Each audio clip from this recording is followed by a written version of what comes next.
느헤미야서는요, 그 이스라엘이 바벨론에 의해서 멸망한 이후에 완전히 회파되어졌던 예루살렘 그 성벽을 재건해서 이스라엘의 회복이 이루어지기 전의 상황들을 말씀하는 그런 내용이 되겠습니다. 그래서 느헤미야서는 에스라서와 연결이 되어져요. 에스라서와 자연스럽게 연결이 되어지면서 하나님께서 특별히 한 사람, 그 느헤미야라고 하는 사람을 소개를 해요. 느헤미야라는 사람을 싹 갖고 보여주는 거예요. 그래서 오늘 저녁부터 매주 수요일에는 이 느헤미야라는 사람을 우리가 집중적으로 보면서 나하고 비교를 해보고 우리 시대와 비교를 해보고 과연 그 시대의 느헤미야는 어떻게 자신의 사명을 감당했고 오늘 이 시대에 우리는 어떻게 우리의 사명을 감당해야 되느냐 하는 부분들을 깊이 묵상할 수 있는 그런 시간이 되었으면 합니다. 근데 이 느헤미야는요, 에스라 선지자와 비교해 보면 아주 평범한 유대인이에요. 아주 보통 사람이에요. 일반 사람들이에요. 뭐 보잘것없는 집안에서 출생을 했고, 그리고 그렇게 뭐 하나 자랑할 만한 것이 없는 그 집안에서 태어났고 자랐고, 그러니까 아주 평범한 유대인에 불과한 사람이 느헤미야였습니다. 그런데 하나님께서 그런 평범한 사람 느헤미야를 하나님이 사용하시기 위해서 그 주변을 다 준비시키셔요. 다 예비하시고 또 하나님이 여러 가지 면에서 준비하셔요. 이게 참 놀라운 상황들이에요. 여러분, 우리는요, 뭔 대단한 힘을 가지고 있어야 하나님께 영광을 돌릴 수 있을 것처럼 생각하잖아요. 뭐 돈이 많이 있다든지, 뭘 많이 배웠다든지, 뭐 할 수 있는 일들이 많다든지 말이죠. 그런데 이 느헤미야서를 보면 사실은 하나님께서 모든 것을 다 준비해 놓으시고 하나님께서 평범한 느헤미야를 그것으로 쑥 하고 밀어 넣는 그런 하나님의 손길을 우리가 보게 되어집니다.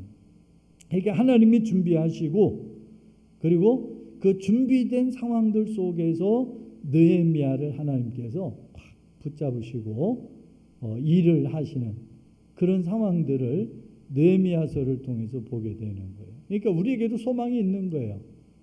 내가 지금 나이가 들었어도 그저 내가 평범 이하의 사람이라 할지라도 정말 보통 사람, 누구 하나 알아주지 않는 그런 나약한 사람이라 할지라도 하나님은 나 같은 사람도 쓰시기 위해서 내 모든 삶의 주변을 정리하시고 준비하셔서 쓰실 수 있다라고 하는 그런 소망을 갖게 하는 성경이 느헤미야서다, 이렇게 말씀드릴 수가 있는 겁니다. 그런데 성경은 이렇게 시작을 해요. 느헤미야가 자기의 형제에게, 동생인지 형인지 알 수는 없어요.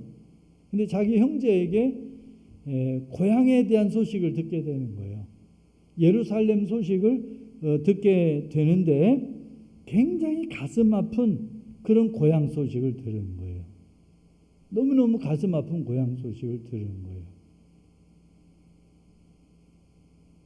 고향이 그래도 좀 개발이 되고 고향 사람들이 잘 살고 고향이 번듯하고, 야, 우리가 잘할 때하고는 완전히 달라, 이런 얘기를 들어야 흡족하잖아요.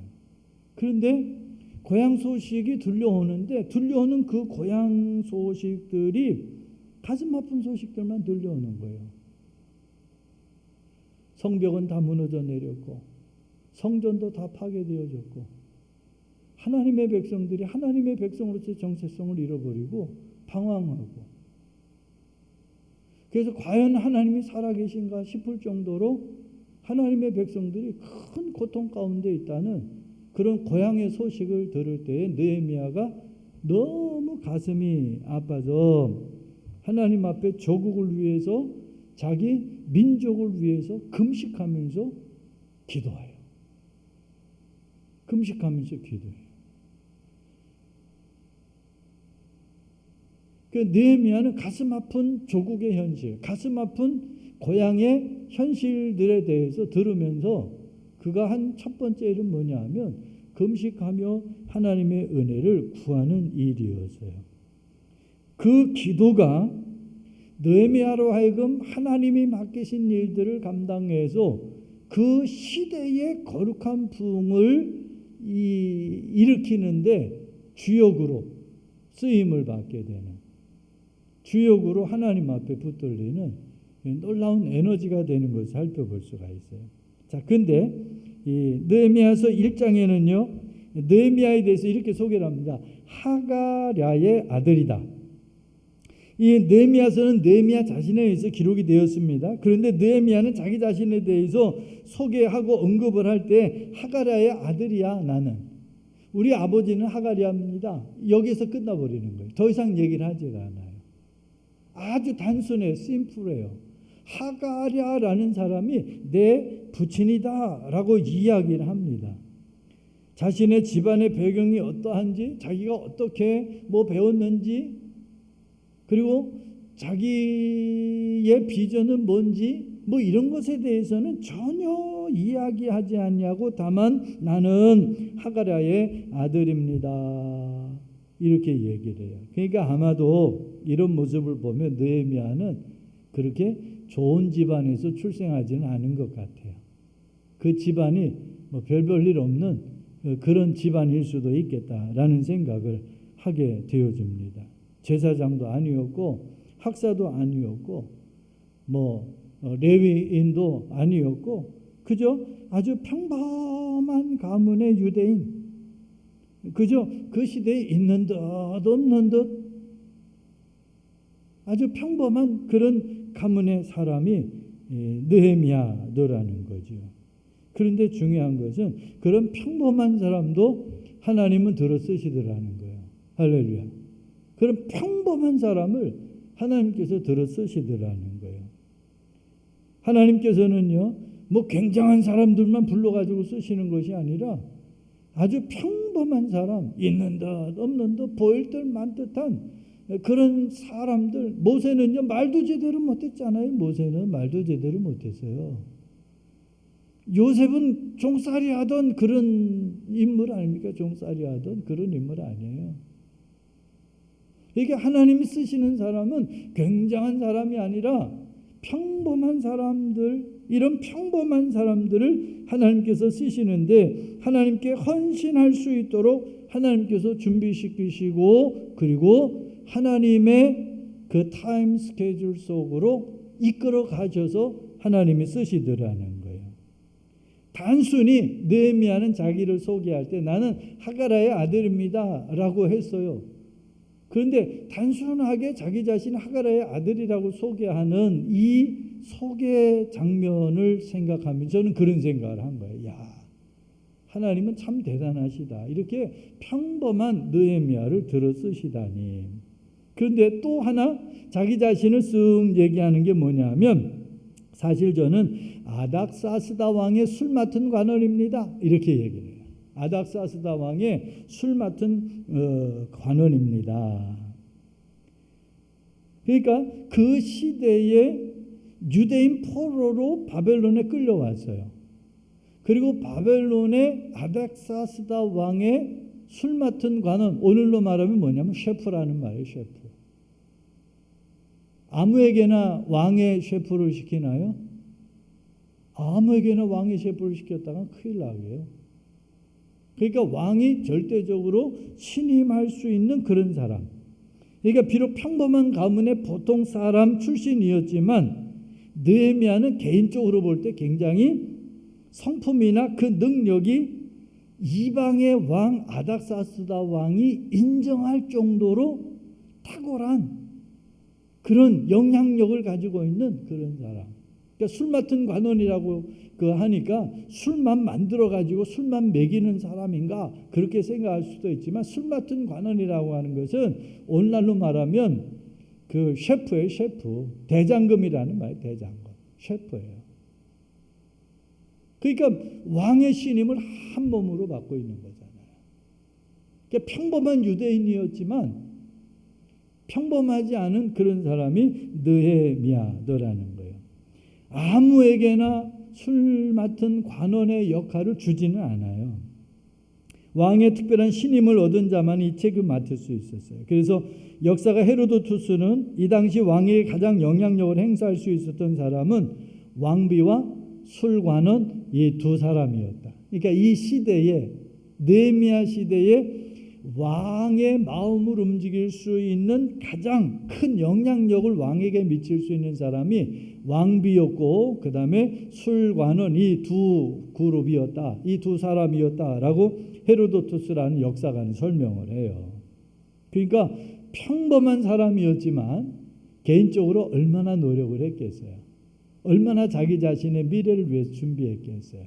그래서 아닥사스다 왕의 술관원으로 왕의 신임을 한 몸으로 받을 수 있었던 그런 사람이 접니다 하고 소개를 해요. 그런데 이 느헤미야가 술관원이라고 하는 사실은 느헤미야에게 장점이 될 수도 있고 단점이 될 수도 있는 겁니다. 단점으로 그것이 작용할 수도 있고 장점으로도 작용이 될 수가 있어요. 그 미군 부대에 미국의 미국 공군의 이 아파치 헬기 부대에 그 조종사들은 전부 미국 남성들, 이 남자 군인들이 아파치 헬기를 조종을 하는데, 몇 년 전에 동양 사람들 가운데에서 유일하게 여자 이상미 대위가 아파치 헬기 조종사를 하고 있어요. 지금 아마 평택에 와 있을 것 같아요. 동양 사람, 그것도 여자가 아파트 헬기를 조종하는데, 이 아파트 헬기가 얼마라고 그러더라? 600억인가? 뭐 그랬대. 한 대 600억인데 한 번 그 비행을 했다가 들어오면 그냥 떴다가 앉기만 해도 1,000만 원이 들어간대요. 1,000만 원. 그냥 떴다가 앉기만 해도. 근데 한국 사람들이 대단하잖아요. 그죠? 굉장하잖아요. 근데 이 친구가 무슨 얘기를 하냐면, 자기는 미국 시민권자고 미국 군인이다. 미국 공군 군인이에요. 그런데 미국 사람들은 자기를 한국 사람으로 생각한다. 한국 춘천 비행장에 와서 근무를 할 때 보니까 자기는 한국 사람인데 한국 사람들은 자기를 어떻게 생각하는 거야? 미국 군인으로 생각한다는 거예요. 그래서 정체성의 혼란이 오더라. 정체성의 혼란이. 아파치 헬기 조종사라고 하는 그 위치는 대단한 겁니다. 그런데 한쪽에서는 자기를 미군으로 보고 한쪽에서는 자기를 한국 사람으로 보는데 나는 도대체 뭘까? 혼란하더라. 제가 왜 이런 얘기를 하냐면, 지금 느헤미야가 유대인으로서 왕의 술관원이 되었어요. 그런데 이것 자체가 이 느헤미야에게는 단점이 될 수도 있고 장점이 될 수도 있는 문제더라는 거예요. 왜냐하면 당시에 술 맡은 관원은 누가 할 수 있느냐 하면 내시들이 할 수 있는 일이었거든요. 그런데 느헤미야는 유대인이잖아요. 그러니까 유대인으로서 이방 나라의 어떤 그런 풍습이나 절차에 따라서 순응하며 살아간다고 하는 것이 결코 쉬운 일은 아니었을 거라는 생각을 해요. 물론 후일에 그런 문제들이 풀어지기도 했습니다만은, 여하튼 이 느헤미야는 자신의 단점보다는 자기에게 있는 장점을 살려서 하나님을 위해서, 하나님 나라를 위해서, 하나님의 그 선한 뜻을 위해서, 하나님의 백성들을 위해서 헌신하고자 하는 결단을 내리게 되더라 하는 것이 우리가 주목해 보아야 되는 문제예요. 포로기에 왕의 술 맡은 관원이 되었는데, 그래서 왕의 신임을 한 몸으로 받는 그런 처지에 놓여졌는데, 그런데 자기의 형제로부터 들었던 고향의 소식들은 너무너무 가슴이 아프더라는 거죠.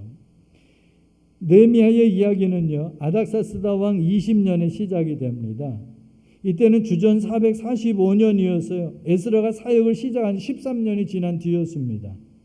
이때 느헤미야의 형제였던 하나니가 느헤미야를 찾아와서 이 모양 저 모양으로 느헤미야를 도와줍니다. 그런데 유다 사람들에 대한 이야기, 예루살렘들의 형편들을 이제 느헤미야에게 이야기할 때 얼마나 느헤미야의 마음이 아팠는지 몰라요.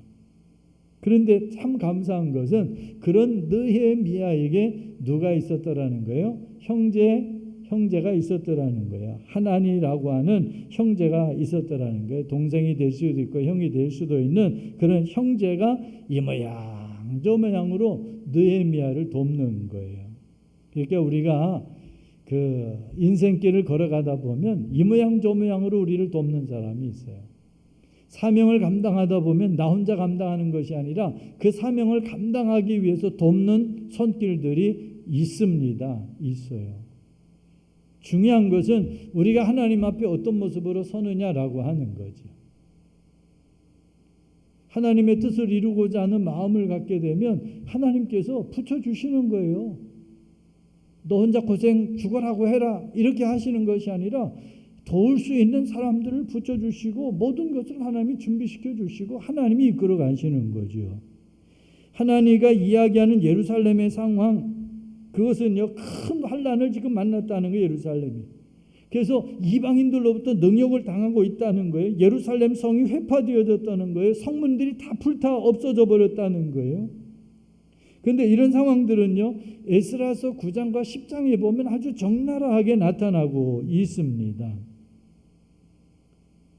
그런데 이스라엘 백성들이 그런 상황들 속에서 성벽을 재건하겠다고 시도를 해보았습니다마는 아닥사스다 왕이 그것을 못하게 금해버려서요 조서를 내려가지고, 그래서 불타버린 예루살렘 성을 어떻게 손을 대지도 못하고 보수도 하지 못하는 그런 상황에 처해 있었던 거죠.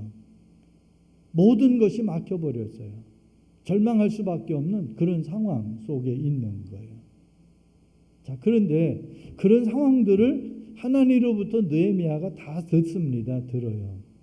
그러면 자, 그런 상황들을 다 듣고 보면 야, 이거 참 심각하구나. 큰일 났구나. 야, 이거 뭘 해도 안 되는구나. 이러고서는 그냥 주저물러 앉아 있어야 되죠. 그렇잖아요. 뭘 어떻게 하겠어요? 왕이 못하게 하는데. 왕이 지금 못하게 하는 거예요. 왕이 못하게 하는 거예요. 하기만 하면 그냥 잡아 죽인다고, 하기만 하면 감옥에 가둔다고 왕이 못하게 하는 거예요. 그러니까 유대인들이 벌벌 떨고 손 놓고 있는 거예요. 하나님은 죽은 하나님인가? 왜 우리에게 이런 현실을 하나님은 보고만 계시는 것인가? 얼마나 갑갑하고 답답하고 원망스럽고 한탄스러웠겠어요. 이스라엘 백성들 입장에서 본다면. 그런데 지금 느헤미야는 시간적으로 공간적으로 예루살렘과 완전히 동떨어져 있는 거예요. 그러니까 느헤미야가 할 수 있는 것은 아무것도 없어요. 뭘 어떻게 하겠어요? 그런데 느헤미야가 절망하지 않고 좌절하지 않고 포기하지 아니하고 예루살렘의 비참한 소식들을 듣고 깊은 상처를 마음에 받고 에스라가 그랬듯이 작정을 합니다. 뭘 작정하냐면 금식하며 기도해야 되겠다 하고 작정을 하는 거예요. 할렐루야. 금식하며 기도해야 되겠다. 네? 작정을 하는 거예요. 코로나 사태가 터지니까요. 사람들이 두려워가지고 예배드리면 코로나 걸리나 해가지고 예배당에 나오지도 못해요. 심지어는 제가 식당에서 기도를 하니까 옆에 있던 사람들이 빨리 가자고 도망가듯이 가요. 벌레 보듯이 보고 말이죠. 식당 가서 기도하는 것도 두렵더라니까요. 돌 맞을까 봐. 지금 상황이 그런 상황들이라는 거죠. 느헤미야가 처한 그 상황들이 그런 왕이 다 못하게 한 거예요. 그런데 느헤미야는 그런 상황들 속에서 하나님 앞에 작정을 한 거예요. 야, 이런 상황 속에서 내가 할 수 있는 일이 뭔가, 내가 할 수 있는 일 금식하며 기도하자 하고 금식하며 기도하기로 작정을 합니다. 조국에 대한 관심과 사랑이 슬피 울며 금식하며 기도하게 하는 그런 에너지가 되어졌어요. 우리 그리스도인들 사이에는 국경이 없습니다. 하지만 우리가 속한 조국이 있고 민족이 있지 않아요? 우리 그리스도인들은 느헤미야처럼 나라를 위해서 애통해하면서 금식하고 기도하는 느헤미야를 바라봐야 돼요. 또 느헤미야를 본받아야 돼요. 그래서 우리도 이 어려운 때에 우리 민족을 위해서 금식하며 기도할 수 있는 그런 열정이 우리 안에 되살아나야 되지 않겠나 하는 도전을 받게 됩니다. 그런데 느헤미야가 금식하며 기도할 때 세 가지 부분을 나누어서 기도를 합니다. 첫 번째는 뭐냐면 이스라엘 공동체가 범죄했다는 거예요. 죄를 지었다는 거예요. 이스라엘 공동체가 죄를 지었습니다. 그럼에도 불구하고 회개하면 회복시켜 주시겠다고 약속하지 않으셨습니까? 그리고 내 자신이 이스라엘을 위해서 할 수 있는 일들이 무엇일까요? 하고 하나님 앞에 기도하는, 구체적으로. 이스라엘이 범죄했습니다. 그래서 그 죄로 말미암아 이런 어려움이 왔습니다. 그런데 하나님은 약속하지 않으셨습니까? 회복을. 그리고 하나님 이러한 때에 내가 술 맡은 관원으로서 할 수 있는 일이 있지 않겠습니까? 주님 나를 도구로 써주십시오. 말하자면 그렇게 금식하며 기도한 거예요. 느헤미야는 에스라나 다니엘처럼 민족의 죄악과 범죄를 마치 자신의 범죄인 것처럼 생각하고 하나님 앞에 회개하며 기도했던 거지요.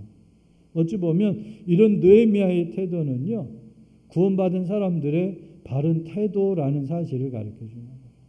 지도자들의 바른 태도를 여기에서 가르쳐 주는 거죠. 참된 지도자는 하나님 앞에 자신들이 회개할 자인 것처럼 그렇게 여기는 거예요. 정말 구원받은 믿음의 사람들, 예수 그리스도의 십자가의 보혈의 은혜로 구원받은 사람들이라면 어려운 때에 내가 하나님 앞에 회개할 자인 것처럼 눈물을 흘리면서 기도해야 되는 거죠. 이게 구원받은 사람들의 바른 자세고 지도자들의 바른 자세 아니겠어요? 이 느헤미야가 이스라엘 공동체의 죄악을 자신의 죄처럼 느끼고 하나님 앞에 자복할 때에 하나님이 하셨던 약속들이 생각이 나는데 말이죠. 하나님이 이스라엘이 범죄하면 열국 중에 흩어버릴 것이고 그런 가운데 다 돌이켜 회개하면 어디서든지 그의 백성들을 도로 찾아오실 것이고 회복시켜 주실 것이라고 말씀하셨던 하나님의 그 약속들이 기도할 때 생각이 나더라는 거예요. 그래서 솔로몬도 이 말씀을 잘 알고 있었기 때문에 성전을 건축하고 성전을 봉헌하게 될 때에 이런 동일한 내용을 가지고 하나님 앞에 간구한 것을 보게 되어집니다. 그러니까 느헤미야는 솔로몬과 동일한 내용을 가지고 기도하면서 하나님의 구속 사건을 통해서 하나님께서 이 민족을 회복시켜 주실 것이다 라는 확신을 갖게 돼요. 하나님이 이 민족을 회복시켜 주실 것이다. 그래서 더 적극적으로 구체적으로 이스라엘의 회복을 위해서 하나님 앞에 기도를 합니다. 그런데 그 기도에서 끝나지 아니하고 느헤미야는 하나님 이 일을 위해서 내가 헌신하겠습니다 하고 자청해서 나가는 거예요. 이 일을 위해서 내가 헌신하겠습니다. 제가 할 수 있는 일이 분명히 있을 터인데 그 일을 찾아서 내가 헌신하겠습니다. 그러니 내가 헌신하고자 하는 마음을 갖고 있는데 하나님 제가 헌신하고자 할 때 내가 하는 일들이 막히지 아니하고 뚫리게 해 주시옵소서, 형통하게 해 주시옵소서, 열려지게 해 주시옵소서. 할렐루야. 하나님의 영광을 위해서 이스라엘 공동체의 회복을 위해서 제가 헌신할 때 제 헌신이 땅에 떨어지지 않고 공중에서 산산분해되어져서 날아가지 않고 그것이 열매가 맺어질 수 있도록 해달라고 기도합니다. 자기가 있는 그 위치에서 최선을 다해서 하나님을 섬기고자 했던 거죠. 특히 하나님의 역사로 아닥사스다 왕의 은혜를 입을 수 있게 해달라고 간구하면서 기도를 마치게 됩니다. 왜냐하면 왕이 풀어줘야 되잖아요. 왕의 마음이 열려져야 돼요. 그래서 하나님 앞에 마지막으로 기도하는 것이 뭐냐면 하나님께서 아닥사스다 왕의 마음을 움직여 달라고 기도하는 거예요. 그래서 이스라엘 공동체의 자존감이 회복되어지고 이스라엘 공동체가 회복되어져서 하나님과의 관계를 정상화할 수 있게 해달라고 아닥사스다 왕으로부터 은혜를 입어서 그런 일들을 감당할 수 있게 해달라고 그렇게 느헤미야가 간절히 기도합니다. 사실 느헤미야가 기도하는 그 기도를 보면요, 자, 왕의 마음이 감동이 되어져서 이 느헤미야를 그래, 네 고향으로 가서 한번 네 역할을 한번 하고 오너라 하는 것이 결코 쉬운 일이 아니더라는 거예요. 왜냐하면 왕의 술관원이잖아요. 왕의 술관원이잖아요. 이게 보통 위치가 아니란 말이에요. 한 끼도 그 주방을 떠나서는 안 되는 사람이에요. 그게 얼마나 어려운 일입니까, 이게. 느헤미야가 고향 땅 예루살렘으로 간다는 것은요, 그러니까 불가능한 일인 거예요. 그런데 그 불가능한 현실 속에서 자빠져서 팔짱만 끼고 있지 아니하고 느헤미야는 하나님 앞에 우리 왕의 마음을 감동해서 왕의 마음을 움직여서 나로 하여금 이스라엘 공동체 회복을 위해서 예루살렘으로 가게 해달라는 겁니다. 그래서 자신의 영향력을 가지고 가서 이스라엘의 회복을 위해서 헌신할 수 있는 그런 은혜를 달라고 기도했던 거죠. 어찌 보면 아닥사스다 왕의 입장에서 본다면 배은망덕한 행위라고 볼 수도 있어요. 그러나 그것을 두려워하지 아니하고 느헤미야는 더 담대하게 기도하는 거죠. 그리고 왕의 마음을 돌이키기 위해서 하나님이 주시는 지혜를 탁 쏟아부으는 거죠. 성직자도 아니고 대단한 가문의 출신도 아니었습니다마는 하나님과 하나님의 백성들 그리고 그 나라에 대한 뜨거운 소망이 느헤미야로 하여금 금식하며 기도했고, 그리고 기도할 때 구체적으로 자신이 해야 될 역할을 위해서 기도하며 나아갈 때 그런 느헤미야를 통해서 이스라엘의 회복이라고 하는 놀라운 선물을 하나님께서 주시더라는 거죠. 이 느헤미야의 모습이 오늘 이 시대를 승리해야만 하는 우리들이 가져야 될 영적인 바른 태도들을 보여주고 있지 않나 그렇게 생각을 해요. 느헤미야처럼 준비되게 해달라고, 느헤미야처럼 결단하게 해달라고, 느헤미야처럼 헌신할 수 있게 해달라고, 느헤미야처럼 이스라엘의 회복을 위해서, 느헤미야처럼 이 시대에 바른 예배가 또 바른 신앙이 회복되어질 수 있는 일을 위해서 내가 할 수 있는 일이 분명히 있을 터인데 그 일을 위해서 느헤미야처럼 기도하며 하나님께로 더 가까이 나가게 해달라고 우리가 하나님의 은혜를 구할 때 하나님께서 저와 여러분들을 통해서 우리 금남교회를 통해서 놀라운 회복의 은혜와 역사가 풍성한 열매로 맺어져서 함께 하나님 앞에 영광 돌리는 놀라운 믿음의 증거들이 많아질 수 있게 되기를 주님의 이름으로 축복합니다. 기도하겠습니다. 하나님 아버지 감사합니다.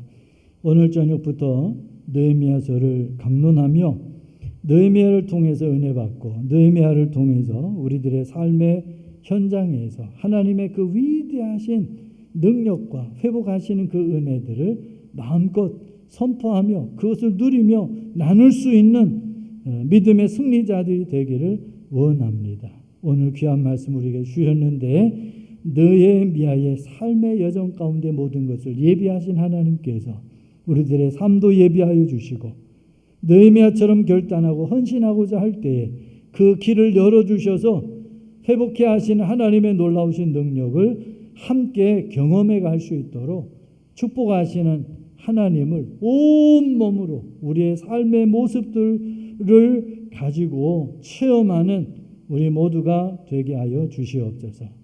하나님, 이 시대가 코로나 바이러스를 두려워할 것이 아니라 역사의 흥망성쇠를 그 깊으신 뜻 가운데서 주장하시는 창조주 하나님을 두려워하는 마음을 회복할 수 있도록 은혜를 나려 주시옵소서. 예수님의 이름으로 기도하옵나이다. 아멘.